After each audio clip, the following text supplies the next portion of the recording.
আপনি যখন ভার্সিটিতে পড়াশোনা করতেছেন, তখন পড়াশোনার পাশাপাশি কি টাকা ইনকামের জন্য শুধুমাত্র টিউশন করা যথেষ্ট নাকি তার অন্য কোনো স্কিলের মাধ্যমে ইনকাম করা উচিত? Very interesting question. আমি যখন ভার্সিটিতে ছিলাম, আমি তখন ১ম দিকে আসলে আর্ন করার জন্য টিউশনই করতাম। একজন স্টুডেন্টের জন্য টিউশনটাই সবচেয়ে ইজি একটা কাজ হয়। তবে আমি বলব কেউ যদি একটু দূরের কথা ভাবে, টিউশনটা ওই মুহূর্তে একটা টাকা দেয় ঠিক আছে, কিন্তু আমি ইন্ডাস্ট্রিতে নিজেকে ফিট করার জন্য, আমার একটা ক্যারিয়ারের জন্য আসলে যেই স্কিলগুলো অর্জন করা দরকার সেটা না ওই টিউশন থেকে ওইভাবে হয় না। তো সেই জায়গায় আমি বলব কেউ যদি একটু দূরের কথা ভাবে, হ্যাঁ, লং টার্ম রেজাল্ট চায়, তাহলে সে আসলে ওই সব ফিল্ডেই যেন অল্প অল্প করে কাজ করা শুরু করে যেই ফিল্ডে সে তার ক্যারিয়ার বিল্ড করতে চায়। ধরেন কি একজন স্টুডেন্ট পড়ায়, কিন্তু তার ইচ্ছা সে নতুন কিছু শিখবে। তার জন্য আপনি কিছু স্কিল সাজেস্ট করতে পারেন যেগুলো আসলে তার শেখা উচিত কিংবা ভবিষ্যতে কাজে আসবে? খুব কঠিন প্রশ্ন, বিকজ অনেক স্কিল আছে।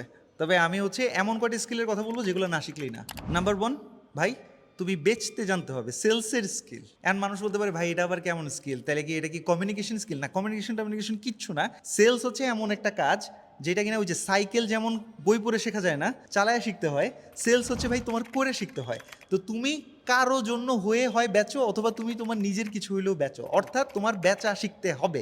নাম্বার টু হচ্ছে ভাই, এইটার নাম হচ্ছে প্রোঅ্যাক্টিভিটি। এটার মানে হচ্ছে আমাকে বইলা দিলেই শুধুমাত্র আমি কাজ করি, তার মানে আমি তোমাকে গুতা দিছি এরপরে তুমি রিয়্যাক্ট করতেছো এরকম না, তোমাকে গুতা দেওয়ার আগেই তুমি কাজটা করে ফেলতেছো, অর্থাৎ প্রোঅ্যাক্টিভিটি। আমরা যখন কোনো একটা ছেলেকে জয়েন করাই টিমে, ওর ভেতর যেই কয়েকটা কোয়ালিটি দেখি তার মধ্যে নাম্বার ওয়ান ব্রাদার প্রোঅ্যাক্টিভিটি। এই ছেলেগুলা শুধুমাত্র এখন না, সামনেও ক্যারিয়ারে সুপার করে। তোমাকে তো আমি চিনি, তুমি আমাকে বলো তোমার কি মনে হয় কোন স্কিলগুলো অর্জন করা দরকার?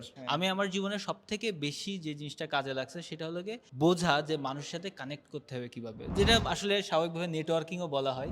বাট নেটওয়ার্কিং জিনিসটা বুঝলে মানুষ আসলে মনে করে যে ও তার মানে অমুককে মেল করতে হবে, অমুককে মেসেজ পাঠাতে হবে। বিষয়টা তা না, যে যত ভালো মানুষের সাথে কানেক্ট করতে পারবে তার তত বেশি আমি অপরচুনিটি। এই জায়গা থেকে একটা কথা বলি। হ্যাঁ, অবশ্যই। সেটা হচ্ছে নেটওয়ার্কিংকে কোথায় ভুল ভাবে মানুষ, সেটা হচ্ছে এই যে তোমার সাথে তো আমার পরিচয় আছে, এছাড়া আরো কত মানুষের সাথে পরিচয় আছে, কিন্তু আমি কাজ করেছি বা আমি তোমাকে বারবার আগ্রহ করে ডেকেছি, এর পেছনের রিজন কি জানো?